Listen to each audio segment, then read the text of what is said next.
இந்த வீடியோவில் இந்த ஆங்கில வசனங்கள் ஒன்றையும் எப்படி வாசிக்கிறது, அது இந்த தமிழ் கருத்து என்னன்றதை வடிவாக விளங்கி கொள்ளுங்கோ.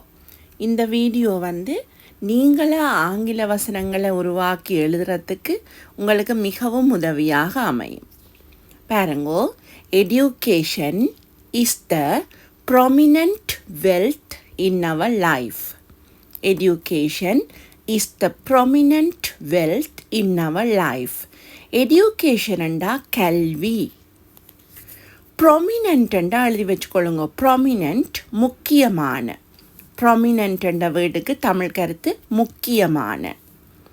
நார்மலாக நாங்கள் முக்கியமான என்ற சொல்லுக்கு இம்பார்ட்டண்ட் என்ற வேர்டு தான் பயன்படுத்துகிறோம். நாங்கள் நார்மலாக அந்த இம்பார்ட்டண்ட் என்ற வேர்டுக்கு ஸ்டாண்டர்டான வேர்டு தான் ப்ராமினன்ட். எப்போவுமே நாங்கள் வசனங்களில் ஸ்டாண்டர்டான வேர்ட்ஸை பயன்படுத்தி கொண்டு வரைக்க எங்களோட ஆங்கிலத்தின் தராதரம் உயர்வாக காட்டப்படும். அப்போ பாருங்கோ, அடுத்தது வெல்த் என்ற சொல்லுக்கும் எழுதி வச்சுக்கொள்ளுங்க. வெல்த் என்ற செல்வம் என்ற சொற்கள் எழுதினீங்கள் என்றால் நாங்கள் கருத்து விளங்கிக்க ஈஸியாக இருக்கும். வெல்த் என்ற செல்வம். சரி பாருங்க, education is the prominent wealth. அப்போ எடியூகேஷன் என்றா கல்வி, ப்ரொமினன்ட் என்றா முக்கியமான, வெல்த் என்றா செல்வம். அப்போ கல்வி முக்கியமான செல்வம் என்று சொல்கிறோம். அங்கால இருக்கு பாருங்க, இன் அவர் லைஃப். அவர் லைஃப், அவன்டா எங்களுடைய லைஃப்ண்டா வாழ்க்கை. அப்போ அவர் லைஃப்ண்டா எங்களுடைய வாழ்க்கை. அதுக்கு முன்னுக்கு பாருங்க, ஐயன் இன்னண்ட சொல்லியிருக்கல்லோ, இந்த இன்னண்ட சொல்லுக்கு தமிழ் கருத்து இல். எழுதி வச்சுக்கொள்ளுங்க. ஐயன் இன்னண்டா அதுக்கு தமிழ் கருத்து இல். ஒரு இடத்துக்கு முன்னுக்கு இன் வந்தால் அந்த இடத்தை இல்லைன்னு நினைக்க வரும், அந்த இடத்தில்லைன்னு வரும். உதாரணமாக இன் இந்தியா அண்டா இந்தியாவில், இன் கனடா கனடாவில், இன் ஃப்ரான்ஸ் ஃப்ரான்ஸில், இன் ஸ்ரீலங்கா ஸ்ரீலங்காண்டா இலங்கை, முன்னுக்கு இன் வந்தால் இலங்கையில், இன் ஆஸ்திரேலியா ஆஸ்திரேலியாவில். அப்படி. அப்போ இங்கே அவள் லைஃப்ண்டா எங்களோட வாழ்க்கை. அப்போ இல்லைன்னு நினைக்க இல்லை வேணும், முன்னுக்கு இன் வந்தவடியா இணைங்கோ எங்களுடைய வாழ்க்கையில், அதாவது எமது வாழ்வில் என்று வருமென. பாருங்கோ, கல்வியே எமது வாழ்வில் முக்கியமான செல்வமாகும். இப்படி நாங்கள் அதை மொழிபெயர்த்துறாங்க. எடியூகேஷன் என்றா கல்வி, ப்ராமினன்ட் என்றா முக்கியமான, வெல்த் என்றா செல்வம். அப்போ கல்வி முக்கியமான செல்வம் என்றது அவளத்தின் கருத்து. அடுத்தது இன் அவர் லைஃப். அவர் லைஃப் என்றா எங்களோட வாழ்க்கை, முன்னுக்கு இன்னண்டா என்ன தமிழ் கருத்து இல். அப்போ எங்களோட வாழ்வில், எமது வாழ்வில் கல்வி முக்கியம். கல்வியே எமது வாழ்வில் முக்கியமான செல்வமாகும். Education is the prominent wealth in our life. அடுத்ததை பாருங்கோ, I have 2 elegant dresses. I have 2 elegant dresses. ஐயண்டா நான். ஹாவ் என்று சொன்னால் வைத்திருத்தல். ஹாவ் என்ற சொல்லுக்கு தமிழ் கருத்து வைத்திருத்தல். எழுதி வச்சுக்கொள்ளுங்க. ஹாவ் வைத்திருத்தல். அப்போ ஐ ஹாவ்ண்டா நான் வைத்திருக்கிறேன். 2 2 எலிகண்ட். எலிகண்ட் என்றா எழுதுங்கோ அழகான. எலிகண்ட் என்ற சொல்லுக்கு தமிழ் கருத்து அழகான. நார்மலாக நாங்கள் அழகான என்ற சொல்லுக்கு ஆங்கிலத்தில் பியூட்டிஃபுல் என்று சொல்லுவோம் நார்மலாக. அந்த பியூட்டிஃபுல் என்ற வேர்டுக்கு ஸ்டாண்டர்டான வேர்ட் எலிகண்ட். ட்ரெஸ்ஸஸ் என்ன ஆடைகள். அப்போ பாருங்க எப்படி வசனங்களை மொழிபெயர்க்கிறோம். நான் 2 அழகான ஆடைகள் வைத்திருக்கிறேன். ஐயண்டா நான், ஹேவண்டா வைத்திருத்தல். அப்போ ஐ ஹேவண்டா நான் வைத்திருக்கிறேன்.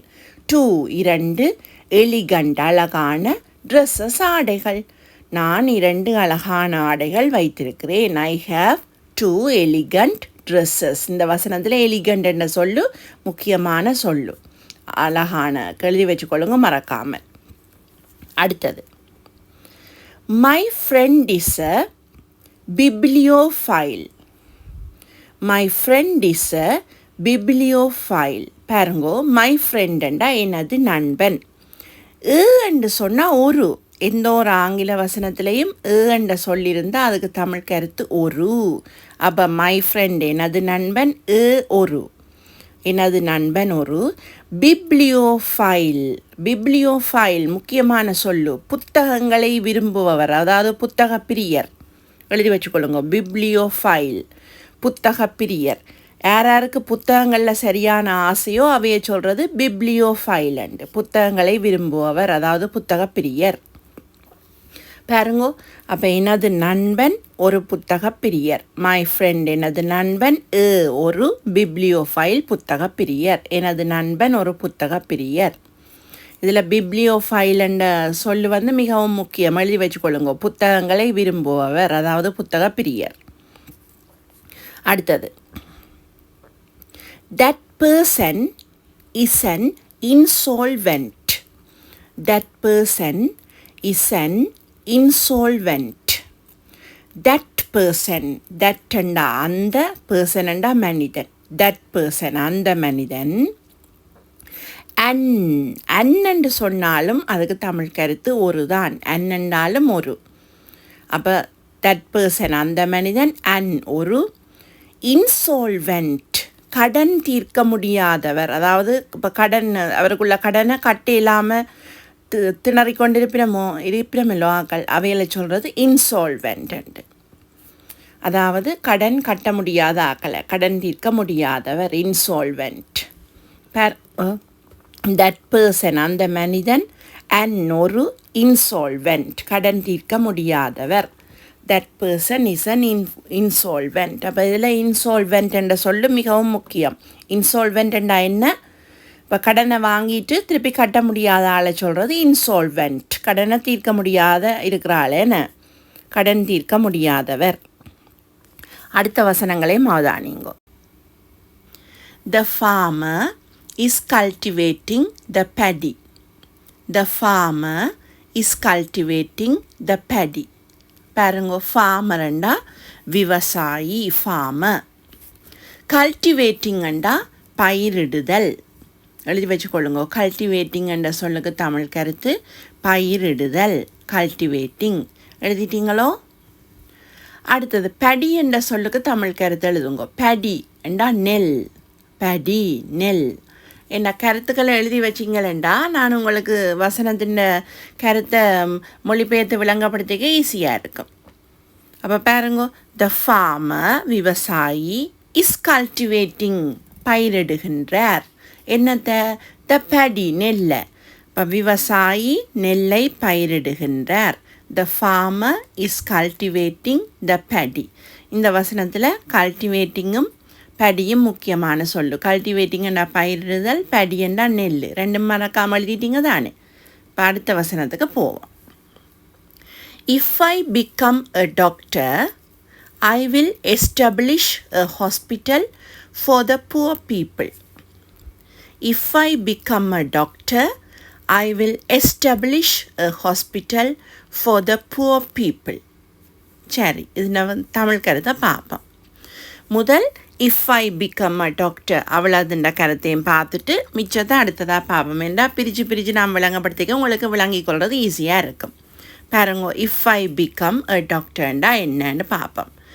பாருங்கோ, ஐ என்றா நான், பிகம் என்றா எழுதி வச்சுக்கொள்ளுங்கோ. பிகம் என்ற சொல்லுக்கு தமிழ் கருத்து ஆகுதல், பிகம் ஆகுதல். எழுதிட்டீங்களோ? பிகம் என்றா ஆகுதல் என்று. ஏ டாக்டர் பாருங்க, என்று சொன்னால் அதுக்கு தமிழ் கருத்து ஒரு. எந்த ஒரு ஆங்கில வசனத்திலையும் என்ற சொல்லியிருந்தால் அதுக்கு தமிழ் கருத்து ஒரு. பாருங்க, அப்போ ஐ என்றா நான், பிகம் என்றா ஆகுதல். அப்போ ஐ பிகம் நான் ஆகிறேன். ஏ டாக்டர் ஒரு மருத்துவர், நான் ஒரு மருத்துவர் ஆகிறேன். இவ்வளோ மொழிபெயர்த்துட்டேன். முன்னுக்கு ஒரு சொல்ல விட்டுருக்கிறோம், இஃப் என்ற சொல்லு. அந்த இஃப் என்ற சொல்லுக்கு என்ன தமிழ் கருத்துண்டா ஆள். அதாவது ஒரு செயலுக்கு முன்னுக்கு இஃப் என்ற சொல்லு வந்தால் அந்த செயல் நடந்தால் என்ற அர்த்தம். இப்போ பாருங்கோ, பிகம்மெண்டா ஒரு செயல் தானே ஆகுதல், முன்னுக்கு இஃப் வந்தால் ஆகினால் அப்படி எடுக்க வேணும். இஃப்ன்ற தமிழ் கருத்து ஆள். இப்போ இஃப் ஐ பிளேண்டா நான் விளையாடினால். இஃப் ஐ ஈட்னா நான் உண்ணுறேன். இஃப் ஐ ஈட் நான் உண்டால். இஃப்ன்றது ஆள்ன்னு நினைக்க வேணும். அதாவது ஒரு செயலுக்கு முன்னுக்கு இஃப் வந்தால் அந்த செயலை செய்தால்ண்டு வரும், அந்த செயல் நடந்தால்ண்டு. இப்போ இஃப் ஐ ரைட்ண்டா நான் எழுதுகிறேன், முன்னுக்கு இஃப் வந்தால் நான் எழுதினால் அப்படி. அதை மாதிரி பாருங்க ஐ பிக்கம்ண்டா நான் ஆகிறேன் வருது. பிக்கமண்டா ஆகுதல் தானே, அப்போ நான் ஆகிறேன். முன்னுக்கு இஃப் வந்தால் ஆகினால். அப்போ if I become a doctor, நான் ஒரு மருத்துவர் ஆகினால், ஐ will establish a hospital for the poor people. பாருங்க, ஐ வில் எஸ்டப்ளிஷ், ஐயண்டா நான், எஸ்டப்ளிஷ்ண்டா எழுதுங்கோ நிறுவுதல். எஸ்டப்ளிஷ் என்றால் நிறுவுதல். எஸ்டப்ளிஷ் என்ற சொல்லுக்கு தமிழ் கருத்து நிறுவுதல். அப்போ பாருங்கோ, அந்த எஸ்டாப்ளிஷுக்கு முன்னுக்கு வில் என்ற சொல்லு வந்திருக்கு. இந்த வில் என்ற சொல்லு எந்த ஒரு ஆங்கில வசனத்தில் வந்தாலும் அது ஃப்யூச்சர் டென்ஸ், அதாவது எதிர்காலத்தை குறிக்கத்தான் பயன்படும். வில் என்ற சொல்ல கண்ட உடனே உங்களுக்கு ஞாபகம் பெற வேண்டியது, ஓ இது எதிர்காலம்ன்றது ஞாபகம் பெற வேணும். அப்போ பாருங்கோ, ஐ வில் எஸ்டாப்ளிஷ், ஐயண்டா நான், எஸ்டாப்ளிஷ்ண்டா நிறுவுதல். இடையில வில் வந்திருக்கு, எதிர்கால குறிக்கிற சொல்லு. அப்போ நான் நிறுவுவேன். ஏன் நிறுவுவேன் என்று வந்தது, எதிர்காலத்தை குறிக்கிற வில் இருக்குன்னு. ஐ வில் எஸ்டாப்ளிஷ், என்னத்தை நிறுவுவேன், ஏ ஹாஸ்பிட்டல், ஏண்டா ஒரு மருத்துவமனையை நிறுவுவேன். ஃபார் த புவர் பீப்புள், பாருங்க புவர் பீப்புள்ண்டா ஏழை மக்கள். முன்னுக்கு ஃபோ வந்திருக்கல்லோ, இந்த எஃப்ஓஆர் ஃபோக்கு தமிழ் கருத்து வந்து ஆக எழுதி வச்சுக்கொள்ளுங்கோ. எஃப்ஓஆர் ஃபோண்டா ஆக. ஒரு ஆளுடைய பேருக்கு முன்னுக்கு ஃபோ வந்தால் அந்த ஆளுக்கு ஆகண்டு வேறு. உதாரணமாக ஃபோ மீனா, மீனாவுக்காக. ஃபோ மாலா, மாலாக்காக. ஃபோ ராமன், ராமனுக்காக. ஃபோ மதர், அம்மாக்காக. ஃபோ ஃபாதர், அப்பாக்காக. அப்போ ஃபோண்ட தமிழ் கருத்து என்ன, ஃபோண்டா ஆக.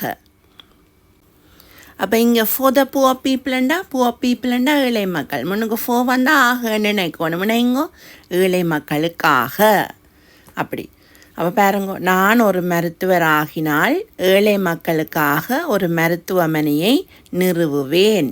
If I become a doctor, I will establish a hospital for the poor people.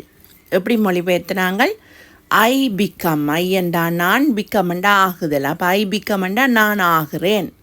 முன்னுக்கு இஃப் வந்திருக்கு, ஒரு செயலுக்கு முன்னுக்கு இஃப் வந்தால் அந்த செயல் நடந்தாலண்டு வரும். என்ன இஃப்ண்டா ஆள் தானே. அப்போ இஃப் ஐ பிகம், நான் ஆகினால், என்னவாகினால், ஏ டாக்டர், ஒரு மருத்துவர் ஆகினால், ஐ வில் எஸ்டப்ளிஷ். பாருங்க, ஐயண்டா நான், எஸ்டப்ளிஷ்ண்டா நிறுவுதல். டேல வில் வந்திருக்கு, வில் என்ன காலத்தை குறிக்கும், எதிர்காலத்தை. அப்போ ஐ வில் எஸ்டப்ளிஷ்ண்டா நான் நிறுவுவேன். என்னத்தை, ஏ ஹாஸ்பிட்டல், ஒரு மருத்துவமனையை. For the poor people, poor பீப்புள்ண்டா ஏழை மக்கள். ஃபோண்டா ஆகன்னு படிக்கிறாங்களே, நான் முன்னுக்கு வந்தால் ஒரு ஆளுடைய பேருக்கு முன்னுக்கு ஃபோ வந்தால் அந்த ஆளுக்கு ஆகன்னு வரும். இப்போ இங்கே புவர் பீப்புள்ண்டா ஏழை மக்கள், முன்னுக்கு ஃபோ வந்தால் ஏழை மக்களுக்காக. அப்போ நான் ஒரு மருத்துவர் ஆகினால் ஏழை மக்களுக்காக ஒரு மருத்துவமனையை நிறுவுவேன். If I become a doctor, I will establish a hospital for the poor people. இந்த வசனத்தில் வந்து நீங்கள் பிகம்ன்ற வேர்டு எழுதி வைக்கணும். ஆகுதல் மறக்காமல் எழுதி வச்சுக்கொள்ளுங்க, எழுதாட்டி பிகம்ன்ற ஆகுதல். மற்றது எஸ்டப்ளிஷ்ன்ற வேர்டு எழுதுங்கோ, நிறுவுதல். எஸ்டப்ளிஷ், நிறுவுதல். ஃபோ என்ற வேர்டுக்கு எழுதி வச்சுக்கொள்ளுங்க, தமிழ் கருத்து ஆக. அப்போ என்னென்னா இந்த ஃபோ, டூ அப்படியான சொற்களுக்கு கருத்து விளங்கி படிச்சிங்களேண்டா வசனங்களை நீங்களே உருவாக்கி எழுத உங்களுக்கு ஈஸியாக இருக்கும். இந்த வீடியோ உங்களுக்கு பிடிச்சிருந்தா மறக்காமல் லைக் பண்ணி, சப்ஸ்கிரைப் பண்ணாதாக்கள் மறக்காமல் சப்ஸ்கிரைப் பண்ணி தொடர்ந்து நான் போடுற வீடியோக்களை பார்த்து படித்து நீங்கள் ஆங்கிலத்தில் சிறந்த அறிவான ஆக்களை நிச்சயம் பெற வேணும். நான் உங்களை அடுத்த வீடியோவில் சந்திக்கிறேன்.